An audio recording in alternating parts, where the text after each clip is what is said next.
Bonjour et bienvenue à tous sur cette vidéo de présentation du jeu Conspiration. Donc, Conspiration est un jeu qui peut se jouer de 4 à 14 joueurs, avec un mode de jeu de 4 à 5 joueurs qui ne nécessite pas la présence d'un maître du jeu, et un mode de 6 à 14 joueurs qui nécessite la présence d'un maître du jeu. Par souci de simplicité, sachant que les deux modes sont à peu près similaires, dans cette vidéo nous allons vous présenter le second mode de 6 à 14 joueurs.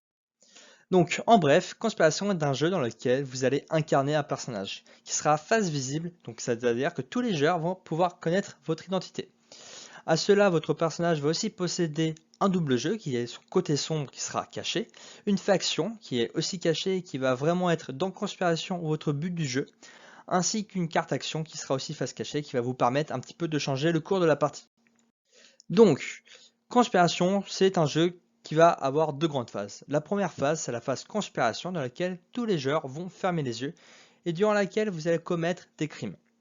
On va appeler les personnages, les factions, les doubles jeux, ainsi qu'une sous-phase assassinat qui va vous permettre, en fait, on va dire, d'éliminer vos opposants ou de réaliser des actions.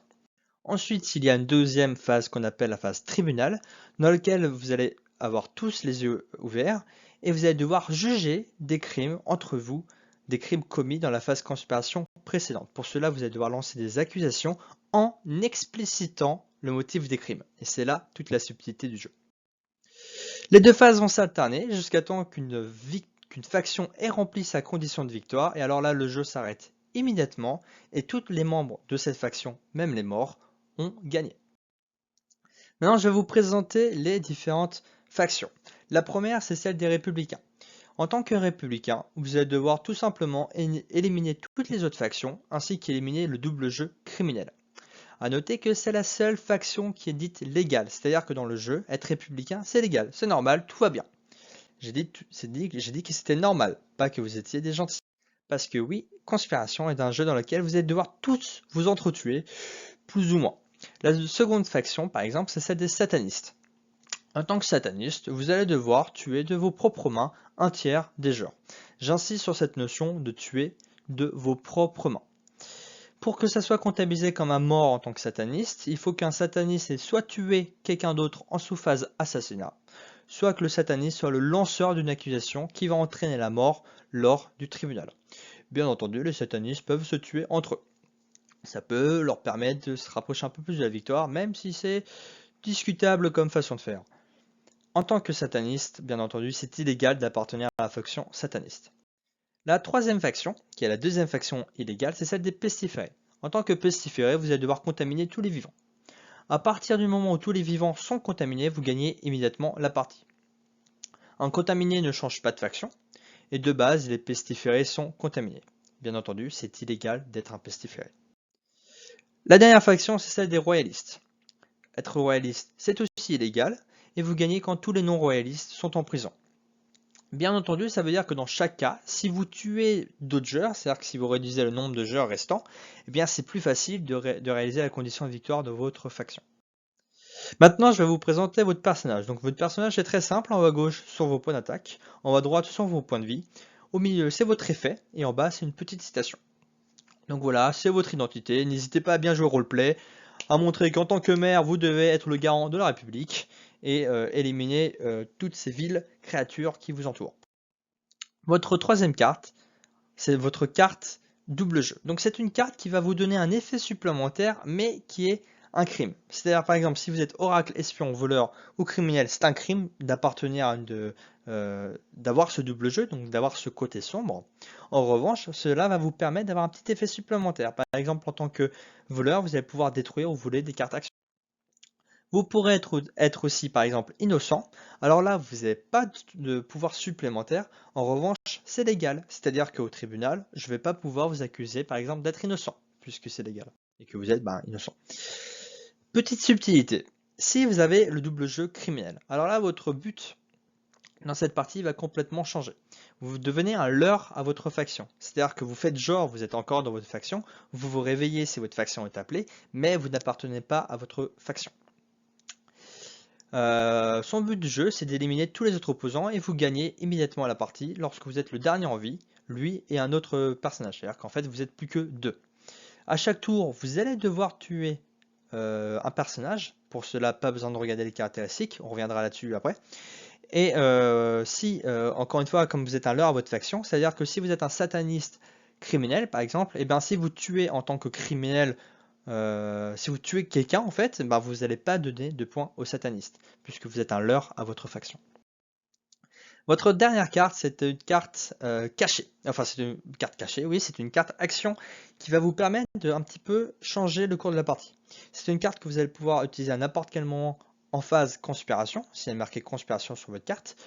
En phase tribunal, vous ne pouvez utiliser que les phases tribunal, enfin les cartes avec marqué tribunal. Et s'il y a marqué tribunation sur votre carte, vous pouvez l'utiliser dans les deux phases. Dites-vous vraiment que c'est une carte qui peut changer le cours de la partie. C'est une carte qui peut avoir des effets plus ou moins puissants en fonction de si la carte est unique ou pas.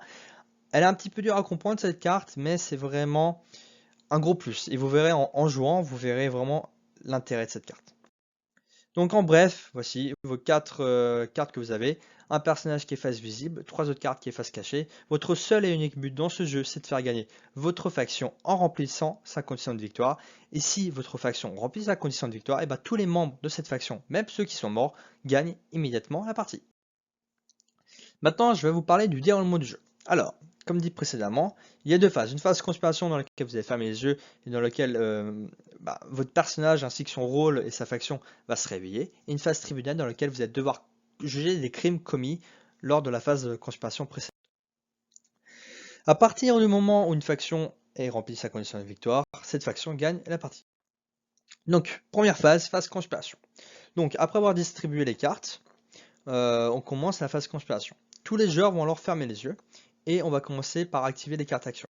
Donc ça c'est très simple, le maître du jeu il va demander ceux qui veulent utiliser une carte action avec marqué conspiration ou tribunation dessus, levez la main. Vous allez alors arbitrairement regarder les personnes qui ont levé la main, vous prenez leur carte et vous l'utilisez immédiatement.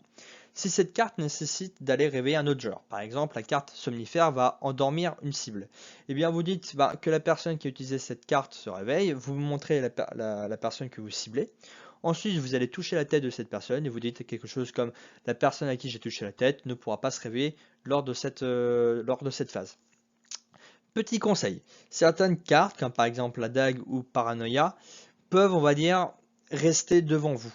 C'est-à-dire que vous n'êtes pas obligé de ramasser la carte et la ranger sous la pioche. Ça, c'est uniquement pour vous permettre de ne pas oublier l'utilisation de cette carte. Par exemple, Paranoia vous empêche de mourir. Si vous oubliez en tant que maître du jeu que cette carte existe, et bien vous allez tuer la personne. Donc voilà, je peux vous conseiller de laisser les cartes devant. Pareil, vous pouvez les utiliser par exemple lors de la phase assassinat pour vous permettre de mieux de ne pas l'oublier. Donc voilà, mais ça c'est vraiment en fonction de votre capacité à bien masteriser, on va dire, la partie ou non. Ensuite, on va appeler les factions. Donc, les factions, tous les tours, vous allez appeler les pestiférés, puisqu'ils vont contaminer une personne. Et uniquement le premier tour, les satanistes et les royalistes, parce que ça va leur permettre de voir qui sont leurs alliés, mais donc uniquement le premier tour. A noter donc que les républicains vont jamais se connaître entre eux, et c'est un petit peu le but en tant que républicain, c'est de savoir qui appartient, qui est dans la République, pour pouvoir mieux gérer ensuite la partie. Ensuite, on va appeler les personnages. Donc là, vous allez voir le livret de règles pour les appels et tout. Donc mage, chaman, gnome, exécutrice. Ensuite, on appelle les doubles jeux. Donc à noter que les doubles jeux, c'est des crimes. C'est pour ça que dans cette phase, il faut absolument pas parler. Parce que si vous vous dévoilez en tant que voleur, vous êtes un peu... voilà. Par contre, tout le monde sait qui est le chaman, tout le monde sait qui est la mage et le gnome, etc. Ensuite, il y a la sous-phase assassinat. Donc, c'est une phase dans laquelle tous les joueurs peuvent se réveiller s'ils le souhaitent ou non. À partir du moment où vous vous réveillez, vous allez pouvoir cibler un autre personnage si vous avez plus d'attaques que les points de vie de la cible. À noter donc voilà, donc vous ciblez un personnage qui a au moins autant de points de vie que votre attaque. Si plusieurs personnes se réveillent, la règle absolue c'est que il a la priorité pour la plus grande attaque. Donc si vous êtes par exemple une personne qui a 4... il y a un petit exemple juste après. En cas d'égalité, c'est le personnage qui a plus de votes contre lui qui va mourir. Et s'il y a toujours une égalité, il n'y a pas de mort. A noter donc qu'il n'y a pas de cumul des attaques. C'est vraiment cette priorité qui compte. Il n'y a qu'un seul mort durant cette phase. Ok. Et à partir du moment où vous vous réveillez, c'est un crime. C'est-à-dire qu'en gros, vous pouvez vous réveiller, vous pouvez au calme regarder ce qui se passe, les gens sont entretués et tout, siroter un petit cocktail, mais bah, c'est quand même un crime parce que vous êtes réveillé. Et ça, on va pouvoir vous accuser de vous être réveillé lors du tribunal. Donc, petite explication sur cette phase. Imaginez, la juge se réveille. Eh bien, la juge, comme elle a 2 d'attaque, elle peut cibler soit le mage, soit le maire. Elle ne peut pas cibler le guerrier. Maintenant, prenons le cas où la juge et le mage se sont réveillés. Eh bien alors là, c'est le mage qui a la plus grande attaque, donc c'est lui qui va avoir la priorité. Il va pouvoir cibler soit la juge, soit le maire. Bien entendu, on peut assassiner quelqu'un qui s'est réveillé. C'est d'ailleurs très drôle et je vous encourage à faire ça pour briser des amitiés. Donc voilà, priorité d'attaque parce que il a 3 d'attaque. Maintenant, même si le maire s'est réveillé, eh bien c'est toujours le mage qui a la priorité d'attaque, donc rien ne change.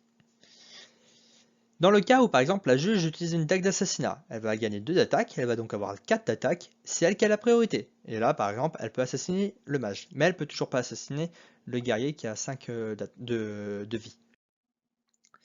Maintenant prenons un cas où il y a une vraie égalité, c'est-à-dire que là tous les personnages qui se sont réveillés, ils ont 2 d'attaque et 2 de vie. Imaginons le tavernier et le maire ciblent la juge. La juge a donc 2 votes contre elle, on va dire, enfin elle est ciblée par 2 personnes, et le maire est ciblé par une personne parce que le banquier a décidé de ne pas voter. Et bien là, c'est la juge qui est éliminée parce qu'il y a du 2 contre 1. En revanche, si le banquier s'est réveillé et cible le maire, et bien il y a 2-2 et donc il n'y aura pas de mort. Maintenant, je vais prendre le cas pour les satanistes. Imaginons le tavernier et le maire se sont tous les deux réveillés, tuent la juge et ce sont tous les deux des satanistes. Eh bien, ils ont tué qu'une personne. Donc, comme un des 2 lanceurs est un sataniste, eh bien, le sataniste, il va gagner 1 point. Donc là, tous les satanistes gagnent 1 point. Là, il y a 8 joueurs. On arrondit au supérieur. Donc à partir du moment où ils ont 3 points, eh bien, ils gagnent immédiatement la partie. Ensuite, après cette phase d'assassinat, le druide va se réveiller. Il va pouvoir ressusciter un mort lors de cette phase conspiration. Et ensuite, c'est la grande phase du tribunal. Donc, au début du tribunal, toutes les personnes qui sont en prison sortent de prison. On reviendra juste après sur la prison. Le maître du jeu va dévoiler tous les morts en dévoilant toutes leurs cartes, et ces joueurs sont éliminés de la partie. Là, durant cette phase, durant le tribunal, vous allez devoir lancer des accusations en explicitant le motif du crime. Je ne peux pas t'accuser au faciès, je ne peux pas, ok, ta grand-mère, je l'aime pas, voilà, elle fait mal à la bouffe, je peux pas t'accuser de ça. Non, je dois t'accuser d'être soit espion, soit voleur, soit criminel, donc c'est les doubles jeux, soit d'appartenir à une faction illégale, comme sataniste, pestifé ou royaliste, ou soit d'être réveillé lors de la phase assassinat précédente. Même si vous avez tué personne lors de cette phase, si vous êtes réveillé, c'est un crime. Donc voilà, à noter que durant cette phase, vous allez pouvoir utiliser aussi à n'importe quel moment vos cartes à action avec marqué tribunal ou tribunation. Voilà, vous allez pouvoir utiliser ces cartes à n'importe quel moment. Donc, à partir du moment où vous lancez une accusation, l'accusateur va forcément voter pour. L'accusé va forcément voter contre. Et dans tous les cas, il ne perdra jamais ce vote de défense. Il est obligé de voter contre. Il ne peut pas s'abstenir. Les autres joueurs peuvent alors soit voter pour l'accusation, donc ils suivent l'accusateur, soit contre, c'est-à-dire qu'ils défendent l'accusé, soit neutre, c'est-à-dire qu'en fait ils s'en foutent, ils veulent pas voir ce qui se passe, enfin ils attendent de voir ce qui se passe et décident de ne pas voter. S'il y a plus de pour que de contre, et donc strictement plus de pour, et alors on dit que l'accusation est validée. Sinon, on dit que l'accusation est rejetée. Si l'accusation est rejetée, il ne se passe absolument rien. Maintenant, on va voir qu'est-ce qui se passe quand l'accusation est validée. Eh bien, le maître de jeu va dans les 2 cas confirmer si l'accusé a vraiment fait ce crime. Parce que le maître de jeu est omniscient et il sait si le crime a vraiment été commis. Dans le premier cas, l'accusation est vraie. C'est-à-dire que le maître de jeu confirme que l'accusé a vraiment fait ce crime. Eh bien, l'accusé est éliminé et ses cartes sont dévoilées. Sauf si la bourreau est en jeu et vivante. Et alors là, il n'y a que la bourreau qui va connaître les cartes du mort lors du tribunal. En plus de ça, donc l'accusé est éliminé et tous les votants qui ont voté pour gagnent une carte action. Maintenant, dans le cas où l'accusation est fausse, eh bien le maître de jeu va confirmer que l'accusation n'a pas fait ce crime. Par exemple, on t'accuse d'être sataniste alors qu'en fait tu étais une royaliste, tu as peut-être tué toute ta grand-mère, enfin toute ta famille et ta grand-mère, parce que toute ta grand-mère c'est compliqué. Et donc dans ce cas, l'accusé ne subit rien, et tous les votants pour vont en prison jusqu'au début du prochain tribunal. De plus, quelques subtilités de règles, il y a une seule accusation par personnage par phase tribunal. Le début des accusations va commencer par le premier personnage à gauche du maire et revient jusqu'au maire après. Enfin, donc ordre horaire. On ne peut pas lancer le même motif d'accusation plus d'une fois sur le même personnage durant le même tour. C'est-à-dire que si je t'accuse d'être sataniste, l'accusation elle est rejetée pour quelconque, l'accusation est rejetée, eh bien mon voisin ne peut pas voter contre, ne peut pas t'accuser d'être sataniste aussi. Il va falloir attendre le prochain tribunal pour t'accuser d'être sataniste. Par contre, on va pouvoir t'accuser d'être voleur, ce qui peut permettre, entre guillemets, d'éliminer le satanisme comme ça. Et à noter que voter neutre ou contre ne sera jamais préjudiciable. Maintenant, la prison. À partir du moment où vous êtes en prison, l'effet de votre personnage est complètement désactivé, c'est-à-dire qu'il perd son pouvoir. Par exemple, si la juge, son pouvoir c'est qu'elle ne peut pas être accusée, et bien là, elle perd son pouvoir, donc on peut l'accuser. Pareil pour le bretteur est immunisé lors de la phase d'assassinat, et bien là c'est plus le cas. En prison, vous ne pouvez pas utiliser des cartes d'action, sauf les cartes avec marqué évasion dessus, et vous ne pouvez pas vous réveiller durant la phase conspiration. C'est-à-dire que comme votre personnage, votre objet, votre faction, tout est en un, en fait, si vous êtes la même personne, et bien, que ce soit votre personnage, double jeu ou faction, si vous êtes appelé, vous ne pouvez pas vous réveiller. Vous ne pouvez pas vous réveiller non plus lors de la phase assassinat. Vous ne pouvez pas voter lors du tribunal ou lancer une accusation. Par contre, vous gardez forcément votre vote de défense contre au tribunal. Et bien entendu, vous pouvez assassiner un joueur, même si cette personne est en prison. Donc voilà. Voilà, c'était l'explication du jeu Conspiration. C'est un jeu qui, voilà, donc ça c'est les règles de base, mais il y aura peut-être quelques subtilités qui restent sur les cartes actions. Donc voilà, si vous avez la moindre question, n'hésitez pas à nous envoyer un mail, enfin un message sur les différents réseaux sociaux. Dites-vous que, n'hésitez pas aussi à revoir la vidéo et dites-vous que voilà, jouez de manière le plus simple, jouez de manière le plus logique. Et si vous avez la moindre question, envoyez-nous un mail. Il existe aussi une petite application Android maître de jeu marquée Conspiration MJ sur le store qui va vous permettre de mieux gérer cette partie. C'est vraiment une note, en gros une note qui va vous aider à voir qui est sataniste, etc. Donc voilà, j'espère que cela vous a plu et je vous souhaite des agréables parties. Ciao tout le monde!